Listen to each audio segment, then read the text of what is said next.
Olá, seja muito bem-vindo. Eu sou Tabata Pote e começa agora uma entrevista especial. Eu te lembro que a cada programa nós recebemos um especialista para tratar e analisar as notícias que estão em destaque. O total de brasileiros deportados dos Estados Unidos em 2023 caiu mais de 50% na comparação com 2022, segundo dados da Polícia Federal. O relatório indica que 1.557 brasileiros foram deportados para o país entre janeiro e outubro do ano passado.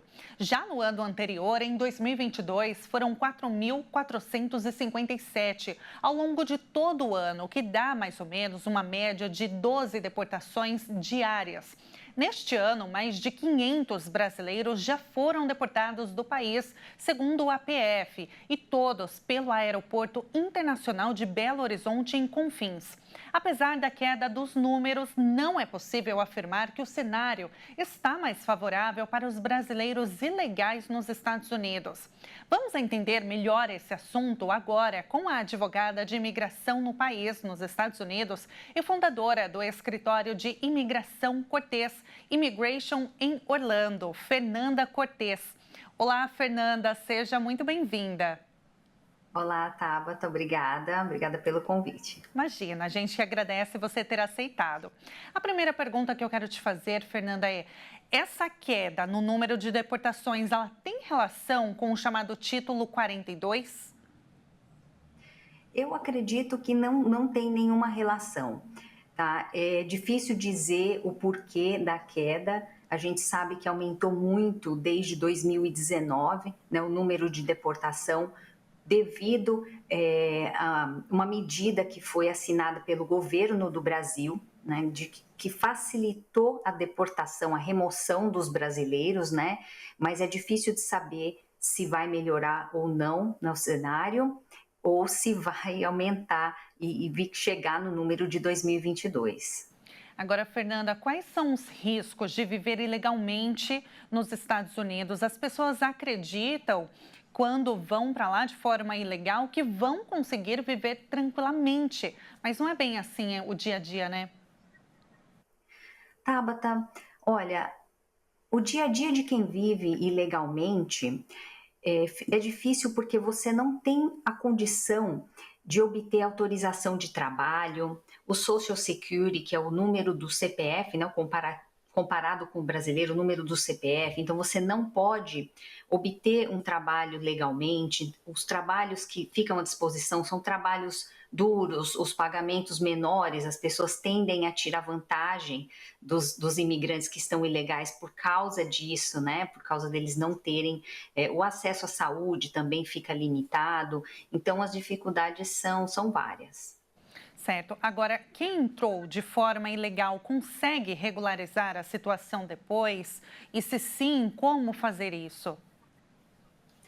Hoje, atualmente, pela lei, né, atual, a única maneira de poder regularizar a situação da pessoa que está ilegal é o casamento com o cidadão ou a cidadã americana, isso sem ter que deixar os Estados Unidos. Existem outras formas, através de uma proposta de trabalho, se uma empresa quiser te contratar, se essa proposta de trabalho for aprovada, você, né, tem a condição de regularizar, mas vai precisar deixar os Estados Unidos e buscar esse visto de residência no consulado brasileiro, no Rio de Janeiro, e aí corre o risco do oficial consular negar esse retorno. Então, a maioria das pessoas não arrisca essa opção. Então, a opção mais comum que acaba tendo é o casamento com o cidadã americana. Mas não há nenhum risco do cidadão americano que casar com esse brasileiro, no caso, que está de forma ilegal. Não há nenhum risco para ele, para esse cidadão americano? Ou ele não sofre nenhum tipo de punidade, no caso? Não, se o relacionamento for verdadeiro, for real, não existe nenhum tipo de retaliação, tá? É um processo relativamente simples, que nós fazemos muito. O único risco é se não for um relacionamento verdadeiro, se a pessoa estiver casando para apenas passar o benefício imigratório. Aí se trata de crime federal, então pode ser punido tanto o imigrante quanto o cidadão. Só fazendo uma correção, que eu falei punidade, o certo é punição.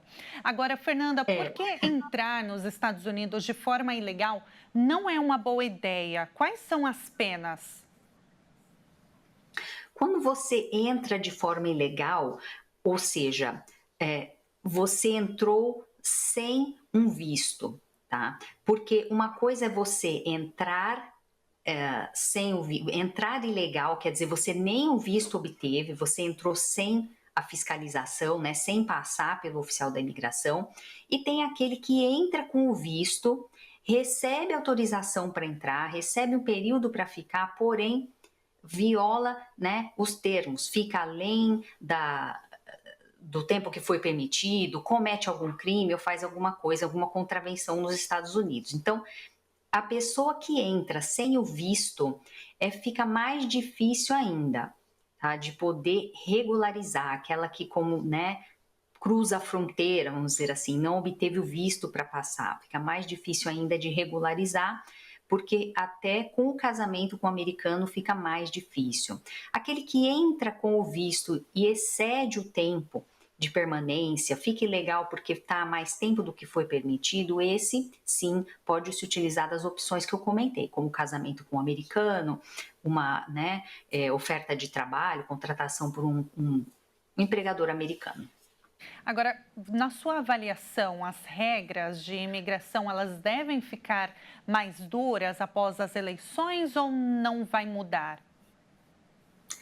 Eu não acredito que vai mudar muito, especialmente para as pessoas que estão vindo, né, tentando os meios legais como profissionais qualificados. Os Estados Unidos têm muita necessidade de profissional qualificado, como motoristas de caminhão, profissionais na área de TI. Para essas pessoas, mesmo eu já tendo trabalhado com imigração há muitos anos e tendo visto diversos presidentes, a situação não fica mais difícil, tá? Às vezes fica um pouco mais lento, os processos levam mais tempos para ser decidido, mas não dificulta muito. O que geralmente é mais, né, visado pelos governos são as pessoas que estão sem status, né, o que chamam de ilegais. Para a gente encerrar, Fernanda, qual a recomendação você faz, então, para quem deseja ir para os Estados Unidos, morar, ir a trabalho, no caso, para não ir pelo caminho mais fácil, digamos assim? Tá, minha recomendação é planejar, conversar com um advogado de imigração e saber quais são as opções legais, porque tem bastante gente que teria um caminho para poder utilizar, para vir legalmente, receber a residência permanente e desconhece esse caminho.